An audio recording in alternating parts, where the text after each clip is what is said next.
We're gonna skate to one song only.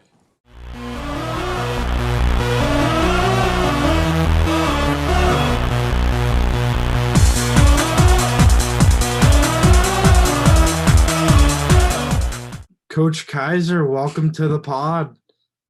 It's a pleasure, guys. What's going on? How are you? I'm doing great. good. Today's episode, our special guest is a former pro hockey goaltender in the ECHL and the current coach for the Junior Predators, Austin Keiser. Welcome on.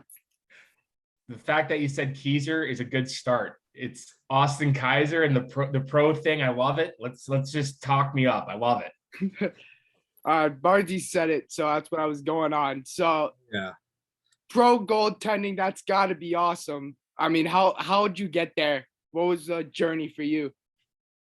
Yeah, so it's actually pretty crazy. So this is kind of like I do full-time goalie coaching now, and my journey had a lot to do with that. It was a lot of passion that went into it. So I'm from Atlanta, Georgia, growing up. It's not a very big hockey market. So I moved away when I was 15 to prep school, and I played at Kents Hill School. It's a small school in Maine.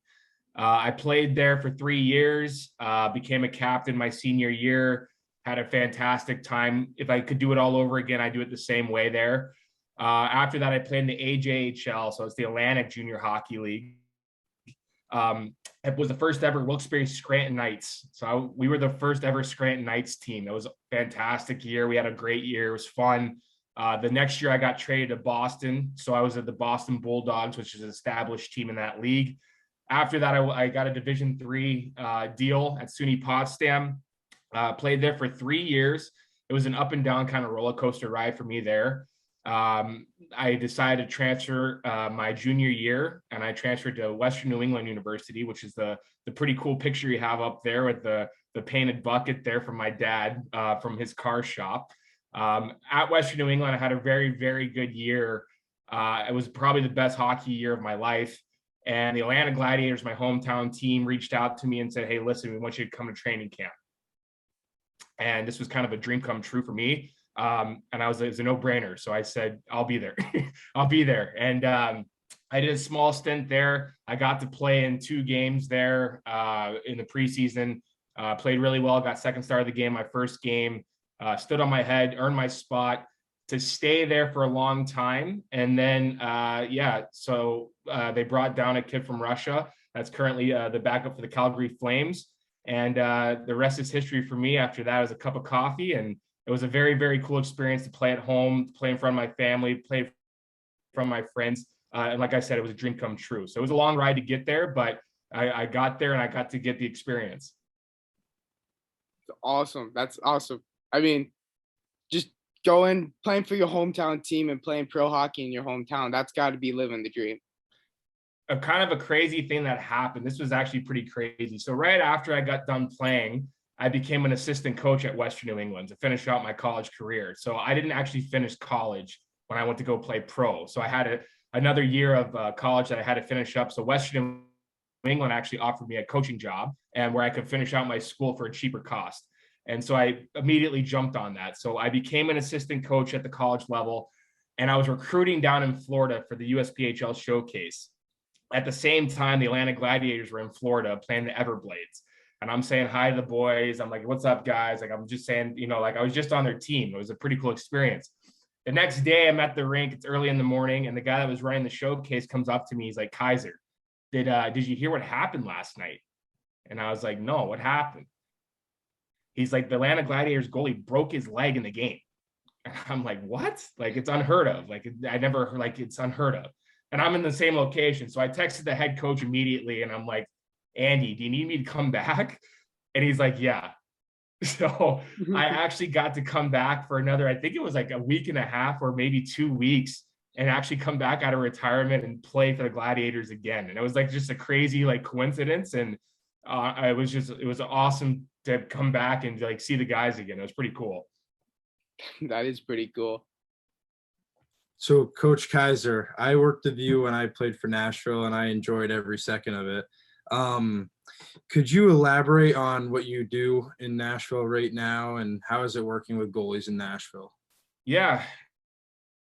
There's a lot of first experiences, and I appreciate that, Barnesy. I love working with you too, man. And I think that you know that I take passion in the guys that I work with. I don't care if you're like where you're from. If you trust in me, I trust in you kind of process. And I think that's the kind of best goalie coaches that I dealt with growing up. I want to help you be the best person, not just goalie, but person that you can possibly be. And so working in Nashville, I was the first ever junior Preds goalie coach. I was the first ever Milwaukee Junior Admirals goalie coach before that. So I have a lot of first on my resume. But Nashville, it's been great. It's a different kind of market than up north, but I've built up something that's pretty special. I think I'm building pretty good connections with the goalies here. And it's not just a connection that lasts a year, as you know, Barnesy, but it's a connection that lasts a lifetime. So I have guys reaching out to me like Ethan Roberts. I know you guys had him on the podcast before me. He reaches out to me on a weekly probably basis now, but used to be daily basis.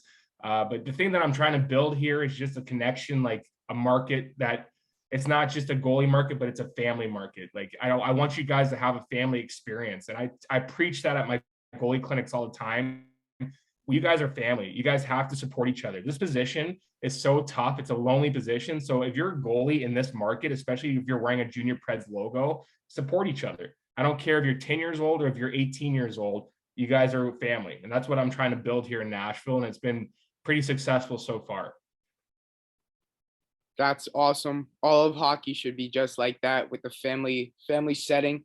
All goalies, like especially at academy setting like Seacoast or at Nashville or in any other TPH place, having that close knit goalie, like every goalie in the system, it has to be a family, because we're so different as a position. No other position in sports is quite like us. You talk about becoming a family in Nashville. How did you get to Nashville for the Junior Preds? I know you talked about Milwaukee and that good stuff. Yeah. So crazy thing too is I'm an alumni. So I was the first ever TPH Thunder team. I don't think a lot of people know that, but I was the first ever TPH Thunder team, and I played on the 1990 birth year team. So I'm a 91, so I played up that year. And I don't know if you guys have ever seen the movie In the Crease. It's a California Wave movie, and my team's in it. We went to nationals that year and we lost 11-1. So I'm the goalie getting sniped in that movie. That my generation, they all know that movie because it was a big deal when it came out at the time. But I'm the goalie in that movie getting sniped. But I'm an alumni of TPH. So I was in Milwaukee. My family still lives in Atlanta. I'm an only child, and family's huge for me. Like my own family's huge for me. So that's kind of why I preach family all the time. But my family still lives in Atlanta. And I built something pretty special in Milwaukee, had a successful 2.5 years to 3 years there.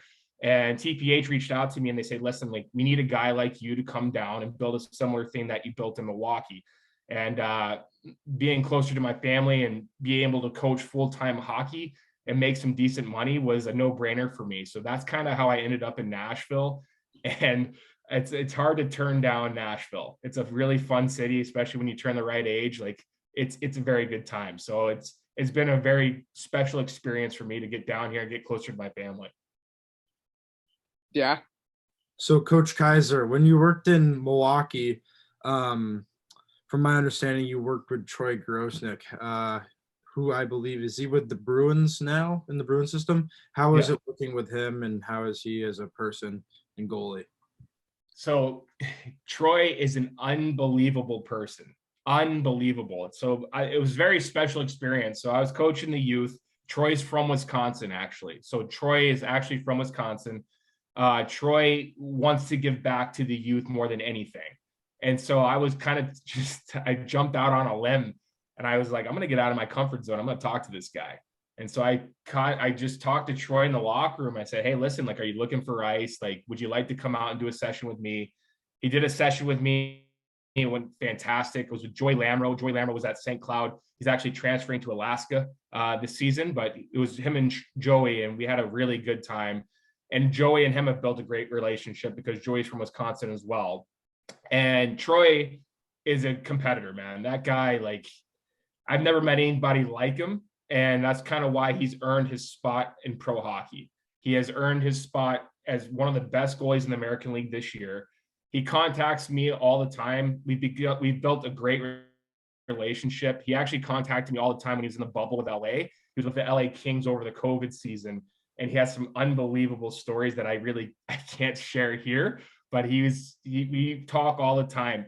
And one story that comes to mind with Troy, and if Troy watches this, and he probably will, Troy contacted me one night, and we're talking like we always do. And our conversations usually go for like an hour on our phones.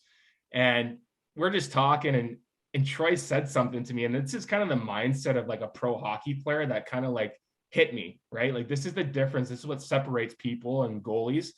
He said, Keiser, what do you think you could absolutely beat me at in life? And it was a question that hit me that I'm like, what? And he said, what do you think you can beat me at? He's like, I'm better at golf. I'm better at hockey. I'm better at financials. I'm better at, and he's just going down the list and just berated me. And at the time, I was like, I don't know, Troy. Like, I really don't know the answer. So this is like the mindset of like a pro goalie. You have to have that in you. Like, hey, you're not going to beat me at anything, and I'm going to be better than you at all times. And it's not like, again, it didn't rub me as like he's being a jerk. Like, he's honestly one of the coolest human beings ever. It was just like, that's the elite mindset. You're not going to beat me at anything, and I'll make sure you know it. And I think that's pretty cool. But Troy, like I said, he's just an unbelievable human being, and we built a great relationship, and we still have a great relationship to this day. So it's been awesome. Coach Keiser raises his hand and goes, I could beat you in bench press. Probably back in my college days. Yeah. Now I don't know. Maybe. I don't know. What is the bench? What is the max bench press? So I went through a bodybuilding phase in college. Really got into fitness.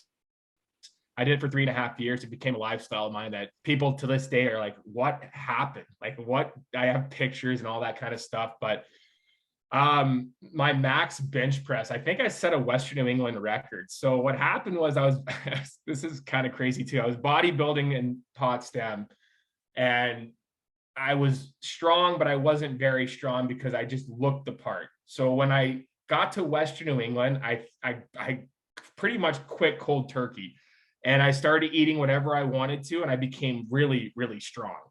And I think my max bench press for, like, we did testing, I think I want to say 325 or close to 330 was my max. And I set, like, I think a record for the hockey team as a goalie. And it was pretty cool. I don't think my coach let me I wanted to go 350. I want to say I wanted to put on 350. And my coach is like, no, you're not doing that. But I think I could have gotten 350 if I really tried for it. Yeah, I mean, as a goalie, I'd say maybe a squat, maybe a little better, but still walking in the weight room, throwing on 325 and benching it in front of your teammates, that really sets the tone. Like, hey, I'm here. There was a cool moment where, like, I don't know if you guys know the ropes. There's a ropes attached to the walls, and we had like a small workout area.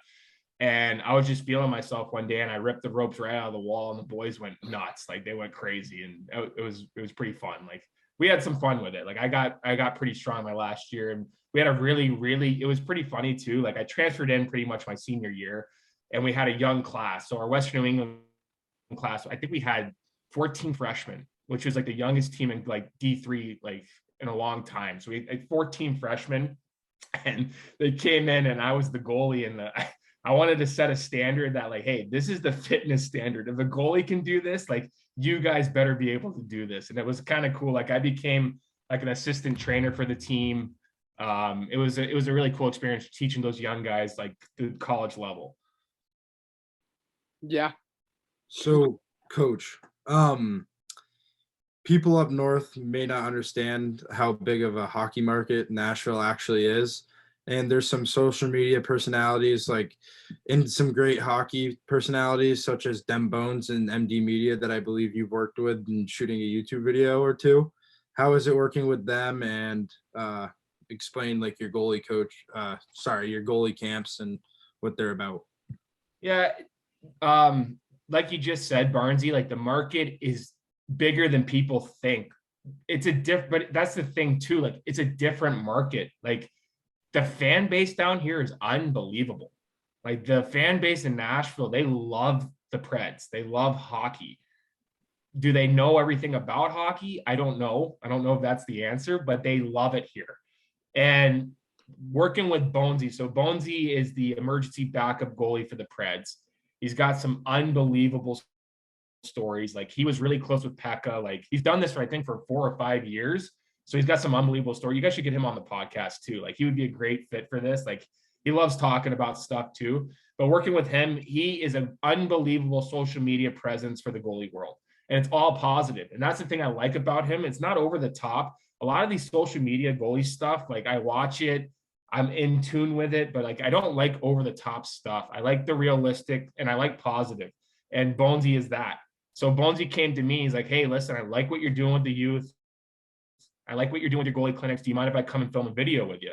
And I said, yeah, no problem. Like, let's get you out there. It's so professional. Like I'm mic'd up in the video. Like I'm not used to like making professional social media stuff.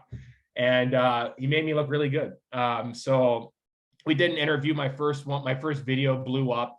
And then he's like, let's do another one. Like, it's been great. Like he has his own channel and he's like, I want to do as much as possible. And I had him out for another session as well. And it kind of gets behind the scenes on how I coach and what my philosophies are. So if you guys are on YouTube, make sure you guys check out that YouTube video. But yeah, it was really, really cool working with him. The media, his camera alone it's unbelievable. It makes me look like a movie star. Let's just say that. And I'm not the most attractive guy, but like his camera is unbelievable, so professional. And it's like the thing I liked about it, we only have an hour session for like goalie sessions. There was no wasting time. Guy mics me up, camera. He's like, you do your thing. I'll make it look good. There was no wasting time. So it was unbelievable. It's so professional. And yeah, it's been a great experience working with those two. And I'm sure I'll be doing some more videos in the future here soon. Yeah, it's really great what they're doing. Like sometimes you see like these hockey accounts and they're like kind of cringy and they're like kind of overdoing it, but they do it perfectly and they just give you enough and like stuff that you want to see and stuff that like is important. Like Casimir Cascuo, he does a really good job as well. Yeah, definitely. All right, so we're gonna move on to Our cold takes. Yeah, no, Golub's cold takes. My very hot takes. So we got second round matchups. I'm gonna read off the goalie matchups and then we'll go through and say who we got in each one. So I got Vasilevsky versus Bobrovsky, Ranta versus Shesterkin, Markstrom versus Smith, Binnington versus Kemper. I don't know if you beat Vas. Like he is, I think, in my opinion, and again, they're all fantastic, but he's on a different plane. Like you think he's on a different, yes. I don't think you beat him. I really don't. He can just do everything. He's got good size. He's got good athletic ability. I'm a big component on skating, and Vas his skating's unbelievable. I don't see Florida making it out of that round. I love Bob. I'm a small goalie. I like athletic goalies, and Bob is that. I think that it gets him in trouble a lot of the times, though. And realistically, if he could just simplify sometimes, in my opinion, again, like I am not an NHL goalie coach in any means, but if he could just settle down a little bit, I think he would have a better success with his career. I mean, he's already had an unbelievable career, but I don't see him making out of this round after Tampa Bay. Tampa Bay looks pretty strong. And then our next matchup is Ranta versus Igor. Again, Igor, like how can you like talk about athletic? That guy is unbelievable and it's so much fun to watch. Like that's the thing. Like, and no offense to Bob, like I'm not hating on any of these goalies, but you look at Igor, like he does it the right way. Like that's athletic in the right way, and he makes saves that are like, oh my gosh. I'm taking Igor on this round. Like I don't think New York's very like better, but I think Igor could actually pull this one out. So I'm gonna go I'm going to go Igor on this one. All right, and then next one, Markstrom versus Mike Smith, and then slash Koskinen, because you never know. I'm going to take Markstrom, but I have a quick story about Mike Smith. And Mike Smith, in my opinion, is still a serviceable goalie. And here's what my whole thing with him is. Like, we've seen it, okay? Edmonton's very good. They're very skilled. We know that. And he has gotten so much hate this year, so much hate. But guess what? They're still in playoffs and they're still in the second round. And Mike Smith had to step up at the right times to do that. And quickly, Mike Smith is the best puck-playing goalie still in the NHL, in my opinion. And a quick story, I did John Elkins camp every year in Toronto for, I think, 4 years or 5 years. And Mike Smith trained with John Elkins. And they did a session. So John Elkins did a private lesson with Mike Smith. And this is the coolest thing I've ever seen, probably, from a goalie playing the puck. Mike Smith, so there's a viewing area. So there's a restaurant up top at the rink. Like, it's like really up top. And it's a viewing area onto the ice. And Mike Smith comes out by himself and he's puck handling. Like, he's just stick handling around pucks, which is unbelievable in its own book. And he goes all the way down, and he knows we're watching. It's a whole group of kids watching. He goes all the way across the rink. So he's at the far red line, takes a puck and rips it and hits the viewing area glass. Like, the velocity and the speed, the power you have to do that. I still don't know how he did it. It's like little things like that behind the scenes that you see that you're like, that guy is special. And that's why he's where he's at. Like, a lot of the public doesn't see that. They're going to hate on him so much, but those little things are keep you in the game. Like, it's unbelievable. So I'll never forget that moment. I'm watching Mike Smith and he rips a puck at my head about 300 feet away. It's unbelievable. But I'm going to take Calgary in the series. Mike Smith with 2 first-round shutouts. Yep. So the next matchup we have is Binnington versus Kemper. I got to go to the final game of the Preds, game 4, and I watched Colorado play, and I don't think you're going to stop them. And I know last night happened. I like St. Louis a lot, but Colorado is a different animal.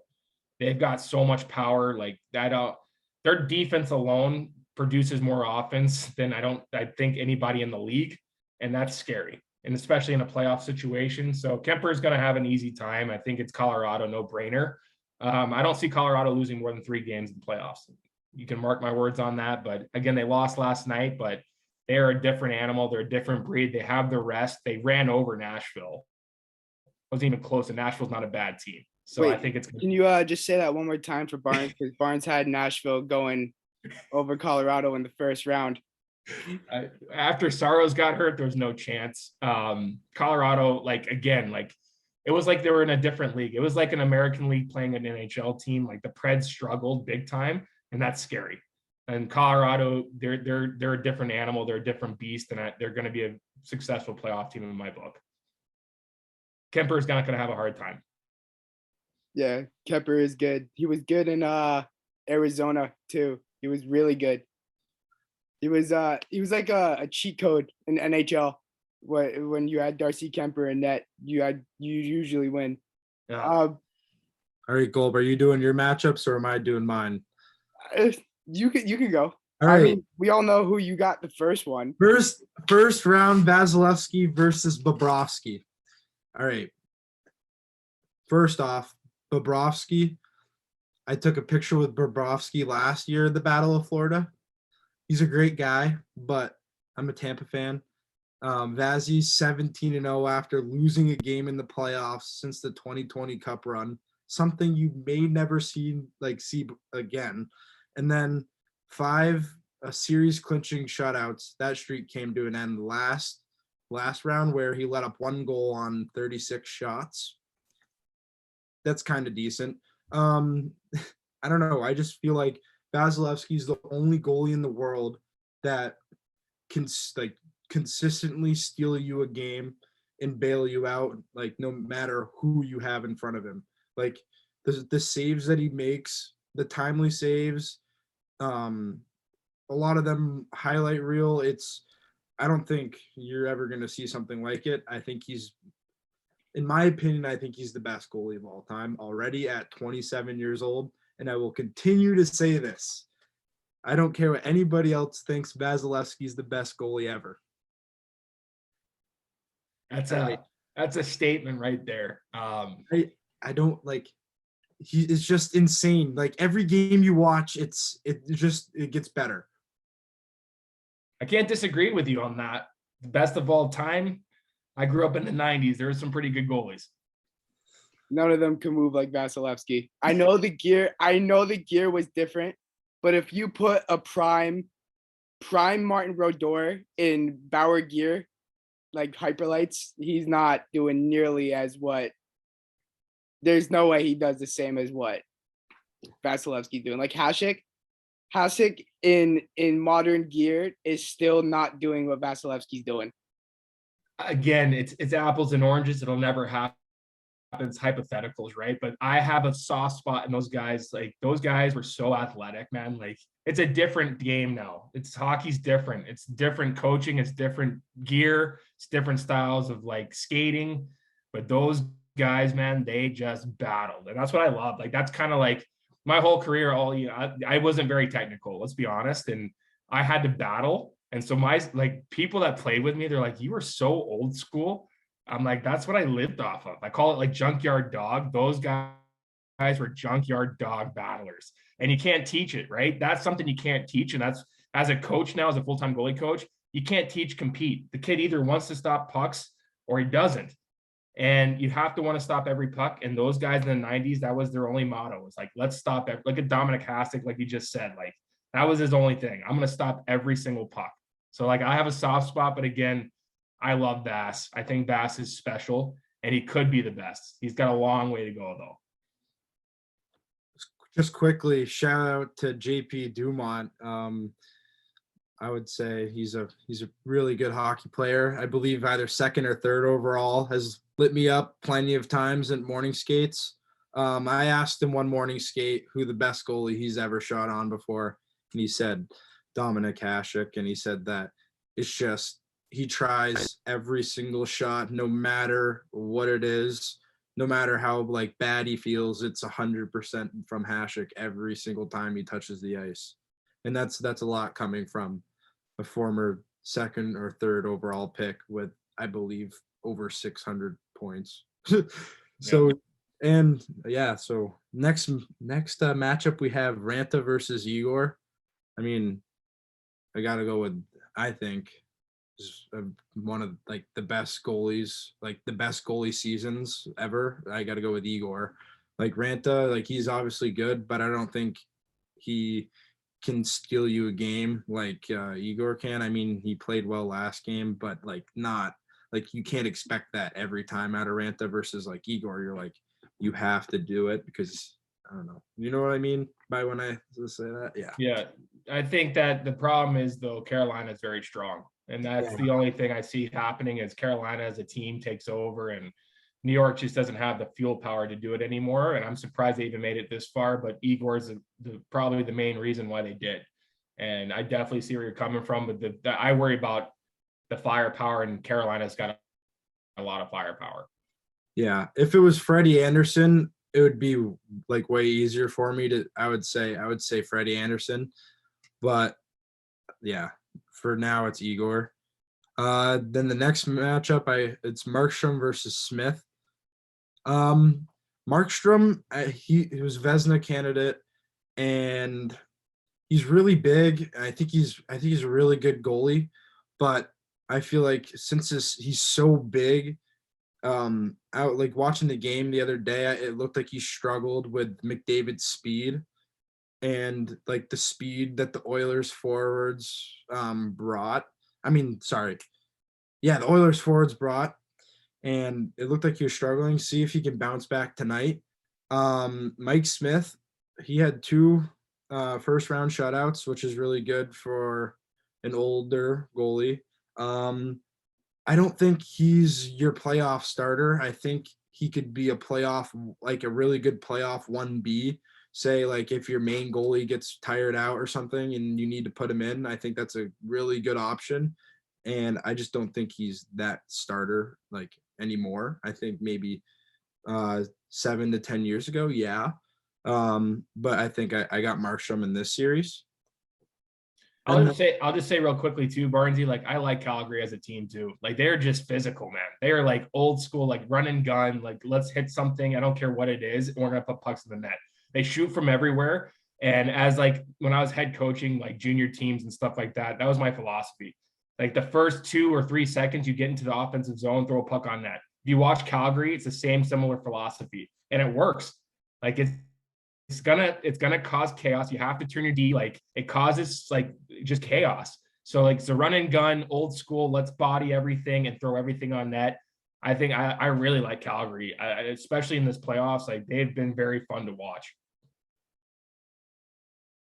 Yeah, and then Brady Tkachuk is supporting his brother, getting rowdy for the Flames.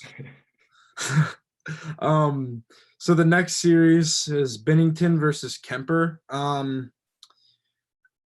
I mean, yes, Avalanche is really like a really strong team, but I think Binnington has the experience that Kemper lacks. Yes, the Avalanche, they should be the Stanley Cup champion, but I don't like Kemper's experience in the playoffs. Like say they play Tampa in the championship, like I'm taking Vazzy over Kemper because I just don't think Kemper can steal you that game. Say Avalanche is peppering the Lightning and they have like double the shots. I don't think Kemper can stay like alert, where Vazzy's just going to be a workhorse and just stop everything. But the question wasn't Kemper or Vazzy. Is Kemper going to move on? Like I don't think you're going to pick anybody over Binnington. I'm taking Tampa Bay Binnington Lightning. in this series. No, you're not. Yes, I have to have Binnington avenge my Preds. This is for juice. For juice. All right, we're back. Sorry for that little cut. Yeah, round 2 matchups. Vasilevsky versus Bobrovsky. I agree with Barnes. You're not taking anyone over Vasilevsky as of right now. If Vasilevsky stays hot during the playoffs, they're winning another Stanley Cup. Shout out to Ross Colton, who got the game-winning goal last night. I'm his personal summer goaltender. On a Thursday. Roll UVM, baby. Ranta versus Igor. Carolina's hot. They won game 1 in overtime, but the overtime goal that wasn't Igor. It went off of his own guy. Igor is so hot. He plays so well. Well, he's 6 foot, plays like he's 6'6", and probably the most athletic goalie since Jonathan Quick, which Barnesy was loving in round 1. How'd that turn out, bud? Not very good, but you know, things happen when you get older, and I think he's still a good goalie. He is still good, which brings us to the Battle of Alberta. Markstrom is a Vezina caliber goaltender. He's in the race, but Mike Smith is so hot right now. I know that they just lost 9-6. 9 goals against isn't the best, but I'm still taking the Oilers in this. I'm taking Mike Smith over Markstrom. Dude, that's Cam Moran hot. There's a 06 goalie for SPA that gave up 9 goals to Mount, and he came to goalie meeting and say he played really well. He did play really well. If we looked over the video, there was only 2 dumping goals and 4 5-hole goals. But it was at Mount, so it didn't count. So our last matchup, which I think is definitely skill-wise, and it's not going to be the best like name matched up, but Binnington versus Kemper, I think, is one of the closest matchups that we're going to see in the playoffs, unless we get until we see Igor versus Vasilevsky next round, which I'm ecstatic to watch. Binnington versus Kemper. Binnington is hot, but how can you take anyone over Colorado at the West right now? Kemper and all of Colorado is just so good.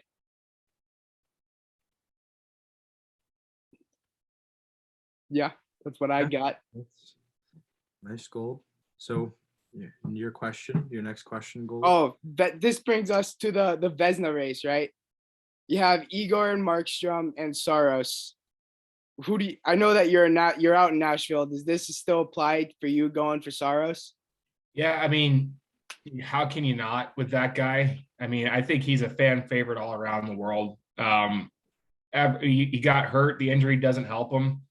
But Saros, I mean, the year that he had, they put a lot of pressure. They put a lot of weight on him, and he held that weight really well. I think he played the most games, I think, out of any NHL goalie this season. Got his team to playoffs. The injury sucks. I love Saros. I think he's a fan favorite for me, but again, not making it on and Igor making it on. I think Igor is the guy. I really do. I think Igor has a season that, like you said, it's kind of unheard of. And it's hard not to take Igor, but I am a Saros fan. I don't think Markstrom is, in my opinion, I don't think Markstrom compares to those two. Yeah, no doubt. Saros is hot. He was hot all year.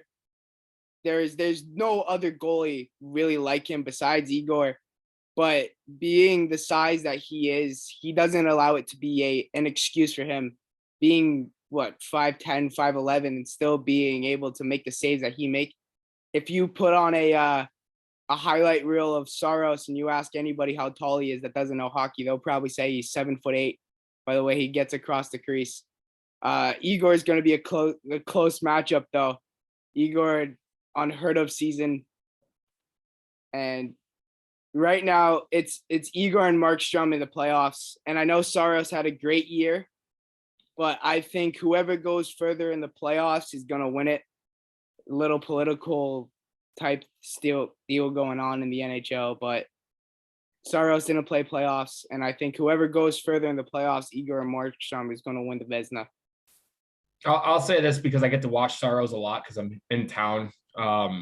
Saros' edge work, and this is a goalie coach talking, but Saros' edge work is something I've never seen before. Like, it is literally like the best I've ever seen. I've seen a lot of NHL goalies. I've worked with a lot of good goalies, pro goalies, and his edge work is above it. Like, it is on a different level. Like, that's the reason Saros is playing in the NHL. Like, I always like to ask why.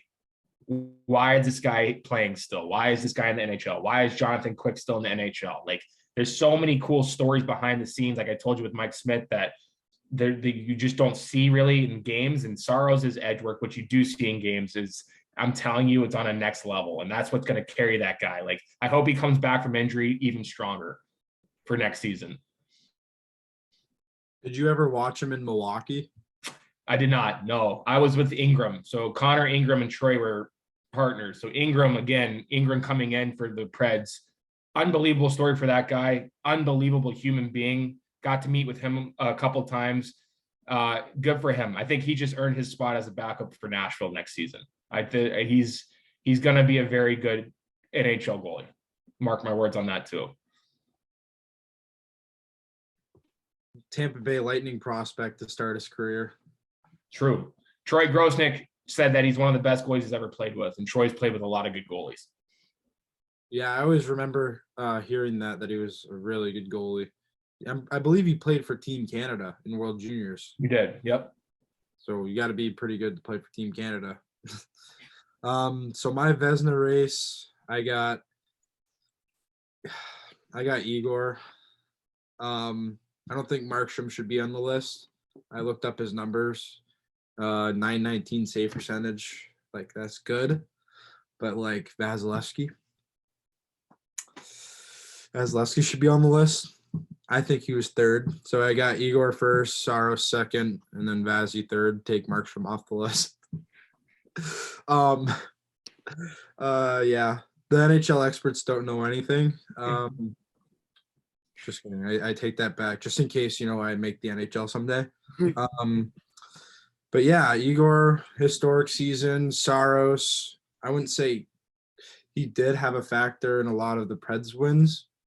Basically carried the Preds, but the Preds got a good year out of like Duchesne, Roman Josi, obviously. They are a really big, heavy team. They might even be a playoff team, Barnes. Yeah, that's what I said. And they got swept. I thought they were gonna beat the Avs. If they had Saros, it was a completely different story, in my 100%. opinion. Tanner Jeannot's just rookie of the year. Yeah. So our next question. This is the last question of the episode, and so have you gone to any Dallas or Preds games this year, Coach Kaiser? I did not go to Dallas and Preds games this year, but is this about Ottinger? Yes, this is about Ottinger, and is he the future in Dallas, and will he be a future Vezina candidate? Tough to say. Listen, I got to go to a lot of Admirals games through Troy Grosnick. He got me tickets all the time, and I got to go to a lot of them. So I saw him play in Texas, and I watched him at BU for a little bit. I didn't watch him too closely, but that guy's special, man. Like when he's playing in the American League, like he was like, this guy is good. And then I realized what his age was. Like I think the guy could be very, very good for Dallas. I think it's what Dallas needs. I think Dallas could be a very competitive team coming up here soon. They're competitive this year, obviously, but I think Ottinger is a very good goaltender. He proved himself in that game. RVH kills all, but I think he's going to have a very good career. I really do. I agree. Great year. I mean, first real NHL year where he played a majority of the games. That last game in Calgary was just something. That was something. That was a great goaltender performance. I wish Dallas would have won the game, but Battle of Alberta, I was still rooting for Calgary. I mean, the NTDP kid, whole thing. I think he's one of the first NTDP goalies that is really starting to prove himself on NHL ice. Spencer Knight. Spencer Knight, he's Bob's backup. He will be Bob's backup for a little bit. On a rookie contract, not 10.5 mil. Jake Ottinger, I'm still taking over Spencer Knight. I'm a little, I don't know, political, but I got to skate with Spencer Knight, and he's from Connecticut. He's a Connecticut boy, played at Avon, and I will never forget this. I was 24. I think I was 24 years old, and Spencer was like 15 or 16. And he works at a Pro Crease. So Jared Wayman, I worked for Jared for 6 years, and every summer I coached at Pro Crease goaltending. And Jared's worked with Jonathan Quick, all the Connecticut high guys, Dimko. Like Jared Wayman's the best goalie coach I've ever worked with. And so Jared's like, I got a guy, your partner today. And I'm like, okay, who is he? He's like, he's a 16-year-old kid playing at Avon. I'm like, oh, all right. And so I jump on the ice. I'm 24, like I said, 23, 24. And this kid put me to shame. Like he embarrassed me to the point where like I looked at Jared, I go, never put me on the ice with this kid again. That's how good Spencer Knight was at 16. I am a huge Spencer Knight fan. I think he's going to have a fantastic career. And like I tell everybody, goalies are like fine wine. Like they get better with time, and Spencer's not forced into a position where he needs to be a starter. So he has time to learn. He has time to get his bearings around him in the NHL level, time to become a professional. And I don't see that kid failing. That kid is going to be special, I think. And how could you disrespect Jeremy Swayman like that, Golub? I think they're all very similar, but I think Spencer Knight's going to have the best career out of all three of them. So I do think Jake Ottinger will be a Vezina contender one day. Yeah, I think he's a really good goalie. I've watched him when he played for BU, and I watched him at World Juniors. I wasn't there, but I watched World Juniors, and I thought he was a really good goalie. I believe he played for Team USA when they won the outdoor game in Buffalo. So he was a goalie there. I think he's a solid goalie. He's got good size. Where's Bauer? Good style. Yep. Yeah. I think USA has a bright future in goaltending for sure with those three goalies. Yeah, that's my take on that. All right. So it's been a pleasure having you on, Coach Keiser. We hope to get you on again sometime in the future. Thanks for coming. No, I really appreciate it, guys. This is a lot of fun. And like I said, like whatever you guys need from me, like if you work with me, if you trust in me, I trust in you guys. Whatever you guys need, let me know. And yeah, I hope to come back on soon. It's awesome. Thanks for coming on. All right. Take it easy.